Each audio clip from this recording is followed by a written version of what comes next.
Morning. Good morning. आज हम glimpse English grammar जो हार्ड फॉर्म में भी अवेलेबल है उसके हम ऑनलाइन लेक्चर रिकॉर्ड करने जा रहे हैं और ये यूट्यूब पर एजुकेशनल पैनारामा में ग्लिम्प्स के नाम से प्लेलिस्ट में मौजूद होंगे।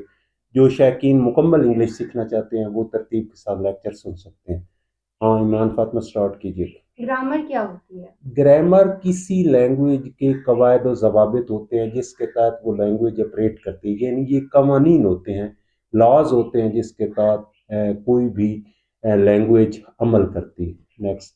अल्फ़ाबेट्स क्या होते हैं? अल्फ़ाबेट्स ए से जी तक पूरे सेट को अल्फ़ाबेट्स कहते हैं। ये टोटल 26 है, यानी 26 है, जिनमें से 21 कॉन्सोनेंट्स है।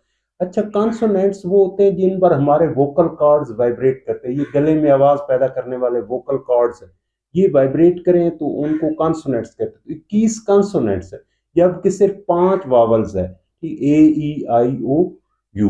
तो इनको अलग-अलग हम कंसीडर करेंगे तो इनको लेटर भी कहते हैं। ठीक है, यानी अल्फाबेट तो पूरे सेट को कहते हैं, अलग-अलग इनको लेटर कहते हैं। 2 इकसाम है, कॉन्सोनेंट्स और वावल। 21 जमा 5 बराबर 26। नेक्स्ट। वर्ड्स क्या होते हैं? जब लेटर्स मीनिंगफुल तरीके से मिले तो वर्ड बन जाता है। जैसे CAT cat, BOOK book, meaningful तरीके से मानी खेज अंदाज में मिले तो वर्ड बन जाता है। हाँ नेक्स्ट।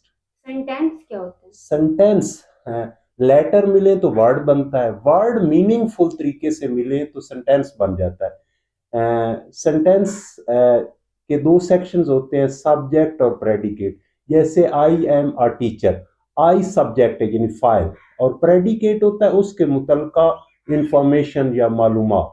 ठीक है ना। आई एम अ टीचर में आई सब्जेक्ट है, am a teacher predicate. He goes to Lahore, he goes to Lahore में ही सब्जेक्ट है, गोज टू लाहौर प्रेडिकेट। अच्छा, इसमें प्रेडिकेट में ऑब्जेक्ट भी आता है, ऑब्जेक्ट मफूल भी कहते हैं, मकसद भी होता है। तो ये भी 2 टाइप का होता है, एक डायरेक्ट ऑब्जेक्ट होता है, एक इनडायरेक्ट ऑब्जेक्ट होता है। He gave me a book में अक्सर लोग मी को डायरेक्ट समझते हैं, हालांकि जिसका वर्ब से ताल्लुक हो, गेव का ताल्लुक बुक से है, तो बुक डायरेक्ट ऑब्जेक्ट है और मी जो है वो इनडायरेक्ट ऑब्जेक्ट है। डायरेक्ट ऑब्जेक्ट और इनडायरेक्ट ऑब्जेक्ट। इसके साथ ही हमारा लेक्चर नंबर 1 कंप्लीट हुआ।